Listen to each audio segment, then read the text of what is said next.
지금 뭐 여권에서 가장 이제 유력하게 여론조사에서 나오는 인물이 반기문이잖아요. 반기문은 제가 통일통 위원장도 하고 통일통하면서 제가 실질적으로 선거대책위원장으로 전 세계를 다니면서 제가 선거운동을 했어요. 유엔 사무총장. 그러시잖아요. 누구보다 어버 키우셨잖아, 진짜. 그런데 사실 이제 좀 그냥 편한 얘기로 하면은 그 당시 반기문이가 무슨 국제사회에 주목받는 인물도 아니고 무슨 그동안 그런 것도 없고 네, 인지도도 없고 지명도도 없는 사람인데 반기문이가 유엔 사무총장이 된 것은 사실은 반기문의 역량은 1%라고 하면은 개인 역량은 거의 없죠. 예, 그러면 1%로 참여정부의 역량이 99%예요. 그렇죠. 제가 하나 분명히 지금 언론에서 아무도 얘기 안 하는데 반기문이 좀 친미주의자예요. 예, 친미주의자예요. 그건 맞아요. 그런데 미국이 반대를 했어요. 초기에. 미국이 반대했어요. 왜 반대했어요? 근데 많은 사람 미국이 반대했다는 걸 모르더라고. 왜 반대했어요? 미국이 라이스가 곤돌라 라이스가 공식적으로 다른 얘기를 했어요. 반기문이 나왔는데 이게 이렇게 돼 있어요. 그 해가 이게 대륙간으로 돌아가거든요. 유엔 사무 대륙간 돌아가요. 아시아 사람을 택할 그 해야. 그렇죠. 그러니까 이게 근데 2006년이 그런 해인데 아시아 사람을 택해야 되는데 라이스가 뭐라는가 하면 야 이게 아시아 사람 할 필요가 뭐가 있어? 유엔 헌장에도 이건 관행이지. 관행이지. 꼭 따라야 할 이유가 꼭 할 필요 별로 없지 않고 할 필요가 반기문을 의식해서 한 얘기야. 아니다. 그러면서 은근히 동구권 얘기를 했어요. 동구권 사람을 쓰면 어떻게 하냐. 백인 동구권. 그러니까 러시아에서 해방 이렇게 독립된 동구권에 있는 나라 중에서 사람을 쓰겠다. 그러니까 반기문이는 근데 그 중요한 이유 중에 하나가 노무현 정부에 대한 불만이에요. 자주성. 네? 노무현 정부가 자주적인 정부라고 하는 것 때문에 이제 그것 때문에 미국이 별로 마음에 안 드는 부시 정부가 좀 한국에 미는 반기문은 잘 모르고 존재 가치가 없고 노무현이가 미는 게 싫다는 거죠. 네?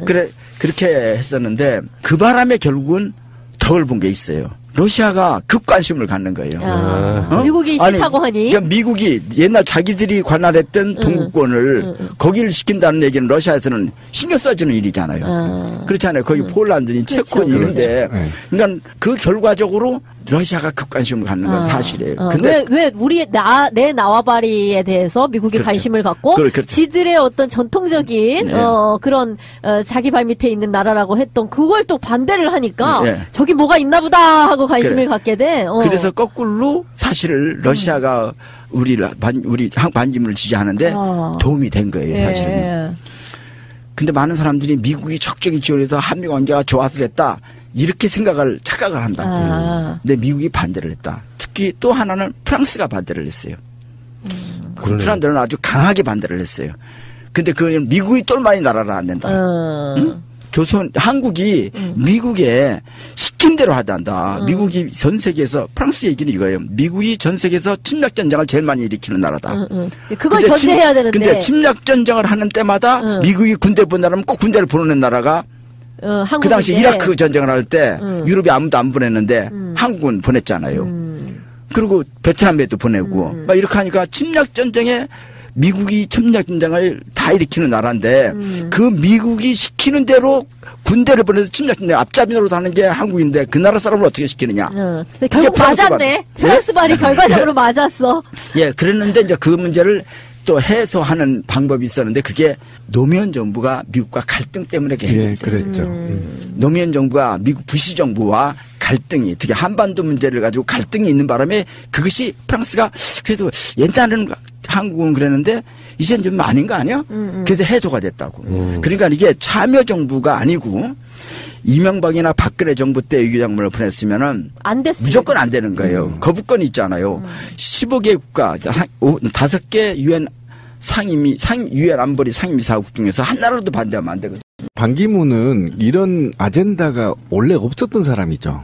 그러니까 제가 보니까 저는 사실 이제 우리 그래도 이제 뭐 제가 노무현 대통령이 2007년도가 이제 마지막 대통령 임기잖아요. 그때 12월 19일 날 이제 대선이 있었어요. 근데 그 몇 개월 전인 7월 달에 7월 하순경에 저 한번 전화가 왔더라고요. 김은웅 의원 좀 만나자. 내가 마지막 휴가를 제주도 서귀포에서 보내고 있는데 거기서 좀 같이 오래간만에 만나서 편하게 얘기 좀 하자. 그래서 만났어요. 만나서 이제 전국 전반에 대한 얘기도 하고 그 당시에 뭐 향후 대선에 대한 전망, 남북 관계에 대한 얘기 뭐 이렇게 이런 얘기 하는데 그 중에서 반기문 얘기가 나왔어요. 그래도 막연하게나마 반기문이가 우리가 만들어놓은 유엔 사무총장이니까 정권이 설사 저쪽으로 넘어간다고 하더라도 유엔에서 남북 화해 협력에 대한 참여정부의 노선에 대해서 좀 충실히 그걸 챙기고 그걸 지속시키는 데 노력을 할 거라고 하는 서로가 기대감을 가지고 있었어요. 둘이서 그런 얘기를 했는데 근데 그다음 지나고 보니까 전혀 뭐 그런 데 대해서는 안 하고 이런 미국이 대북 강경 정책 이명박 박근혜 정부의 대북 강경 정책에 동조하는 발언만 하고 그래서 좀 어떻게 보면 좀 이런 표현이 정확한지 좀 써야 될지 모르겠는데 배신감 같은 거 느끼죠. 최근에 저희 제일 붕괴했던 것 중에 그 한일 위안부 합의. 네. 여기에 대해서 잘된 합의상이라고까지 얘기를 했잖아요. 정말 분노 안 느껴지세요? 그러니까 유엔 자체에 입장이 있거든요. 인권위원회의 입장. 그렇죠. 그 입장을 정면으로 거스르는 얘기를 반기문이가 어떻게 할 수 있냐고. 근데 그건 이제 한 두 가지가 있다고 봐요. 하나는 자기가 이제 뭐 박근혜 정부와의 관계 때문에 정책 입지를 강화하기 위한 것도 있고 또 하나는 이 뒤에는 군 위안부 문제는 미국이 뒤에 있습니다. 그렇죠. 그래서 미국이 야 니들 중국이 좀 커지는데 니들이 똘똘 뭉쳐가 중국 커지는 걸 이렇게 막아야 되잖아. 그런데 니들끼리 싸우면 어떻게 해? 그 싸우는 게 일본 군 위안부 문제요? 야 그거 이렇게 해결을 해. 타협해서 미국이 중재를 했어요. 그건 확실합니다. 미국이 주재를 하는데 미국이 코멘트를 받을 수도 있어요. 그건 사실로 미국 드러났어요. 국무성에 반기문 야 그거 네가 유엔 한국 사람이니까 그거 좀 잘했다고 좀 얘기해줘.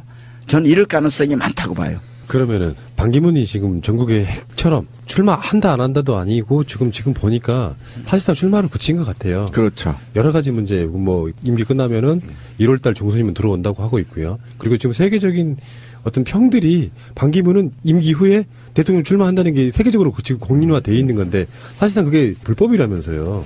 그러니까 원래는 유엔에서 결정한 결의안이 있잖아요. 네. 협약 같은 게 불법인데 그러면 유엔 안보리 반기문에 계속적으로 얘기하는 거는 북한이 뭐 핵실험을 하거나 뭐 또는 또 북한이 미사일 쏘면은 반기문 입장을 수시로 발표하더라고. 야 유엔의 안보리 결의를 지켜라. 그거 어긋났다 이렇게 하는데 자기는 왜 어겨?